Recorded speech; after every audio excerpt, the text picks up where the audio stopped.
Alright, everybody, today I'm going to be ranking the top 10 best perks in Call of Duty Zombies history from worst to best. This is Treyarch only because I want to make an entire separate tier list for non-Treyarch and also mainly because Treyarch's what everyone thinks of when they come to zombies, sadly. No one thinks of stuff like World War II or Infinite Warfare unless that's what you're growing up on. Anyway, this is going to be ranked from worst to best via kind of what's going to help you get out of a sticky situation. With that being said, I got nothing else to do. Number 10. We got number 10, PhD Flopper. If you don't know what PhD Flopper does, good thing I'm about to explain it to you. PhD Flopper basically prevents all explosive and or self-harm from guns and explosives. And somewhat fall damage, but there's nothing really too tall in zombies where PhD Flopper's on that map. So you're never going to really be able to test the fall damage thing, but there's very big theory within custom mods that PhD Flopper negates fall damage as well. So no matter how many grenades you throw at yourself, no matter how many shots of the ray gun you shoot yourself with, you're not going to hurt yourself. You're not going to go down. It's the zombies that'll be hurting you. Number 9, Stamina Up.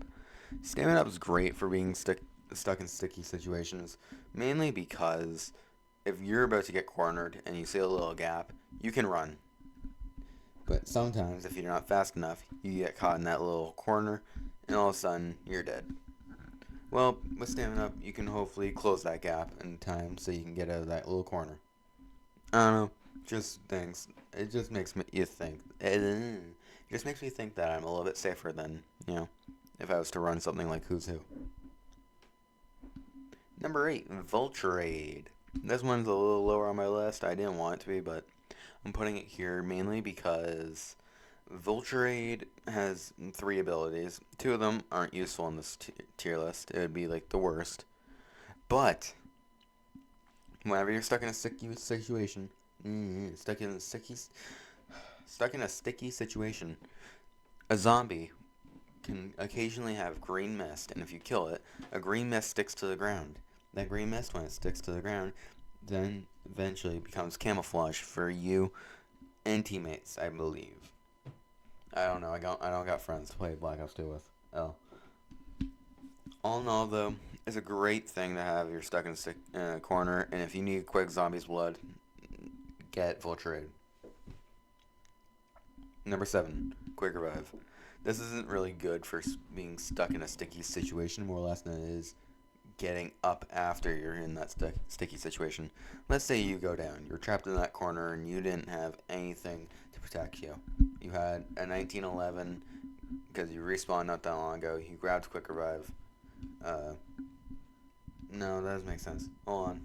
Let my math back up. Okay. Let's say it's round 30.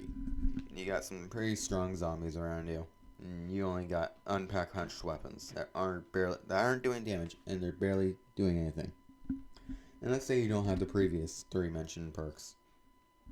Well, Quick Revive, whenever you die, you can just essentially get yourself back up out of that sticky situation. Multiplayer, it has a better use, I think, for this tier list. Whenever someone goes down, you revive them with half the time. That's really good. So basically, I spend half the time standing there, rezzing them, meaning I can get out of there a couple seconds faster. Pretty good. Number 6, Speed Cola. I didn't know where to put this one, but I think this is good enough for Speed Cola. I definitely think that if you are using an LMG, this is probably the best perk. But if you're not running an LMG, I understand why this would be lower on the list. I personally like running stuff like the Dingo and the RPK, but you might personally prefer running stuff like the SMR. What the hell is wrong with you? Number 5, Mule Kick. As many people said once before in their lifetimes, having a third gun is like having a third leg or having a third arm. You can always just do more and more with 3 weapons than you could with 2.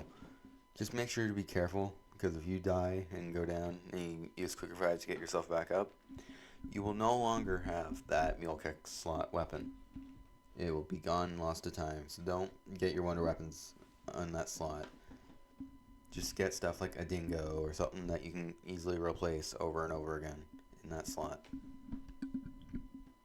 Number 4, Double Tap 2.0. This is much better than Double Tap 1.0 if you couldn't tell, because Double Tap 1.0 is not on this list. If you don't know what Double Tap does, I will be very concerned because it's one of the very OG perks. But I'll still give you a quick rundown. Double Tap 2.0 essentially lets you do double the damage and fire twice as fast. Pretty good, pretty bad. But most people would agree it's pretty good. Being able to do double damage with bullet weapons is crazy good. Sadly, it does not work on wonder weapons. That's why it's a little lower than what I wanted it to be. But still, Double Tap 2.0 is a must-have for a lot of playthroughs. Number 3, Electric Cherry. Remember, this is about getting yourself out of a sticky situation. Not about the best perk in general. Okay? Electric Cherry, whenever you reload, it gives an electric burst around you. Okay? That electric burst does extra damage. Also, it stuns the zombies. That's really good. The only problem with it is it stops being really effective on like round 20 whenever you get bomb rushed every single round by millions of zombies. Obviously, that's an exaggeration, but still, there's a lot of zombies coming your way. Electric Cherry isn't going to do too much, but still, all in all, good perk. Number 2, Widow's Wine. Essentially, Electric Cherry, but it's not every time I reload, it's every time I get hit. Whenever you get hit with Widow's Wine, you get your grenades, which have been turned via Widow's Wine, to a Widow's Web grenade. I think that's what they call it, I have no clue. They explode on impact whenever someone hits you. Also, you can throw them, and they're like sticky grenades, but they're most likely going to be used whenever you're not throwing them. If you get hit, they explode, and they stun all the zombies around you, if not killing them on a low round. Also, your knife gives the same effect, and it does extra damage, so pretty good. And number 1, if you couldn't tell already, is Juggernog. Having 5 extra hits instead of just 3 or 2, depending on what game you're playing, is essential for a lot of playthroughs. If you can't play without Jug, then I give you probably Best Gamer award, because no one can get to like round 50 without Jug. That's crazy hard, unless you have the indesirable touch. Never mind, I don't know where I'm going with that joke. I was gonna make a joke about not wanting to be touched by women, but I'm just a moron. Well, I sped ran through that, but I wanted to make this video quick, short, and just to say I'm alive still. Totally not dead. My channel will be probably dead though by the time I'm 20. I want this to be like a monthly upload schedule channel though, so hey, maybe I'll upload more in the future. But yeah, next time I upload, maybe it'll be Black Ops 4 and Cold War perks, or maybe it'll be stuff like Infinite Warfare and World War II perks and all that. But until then, whatever. Anyway, bye.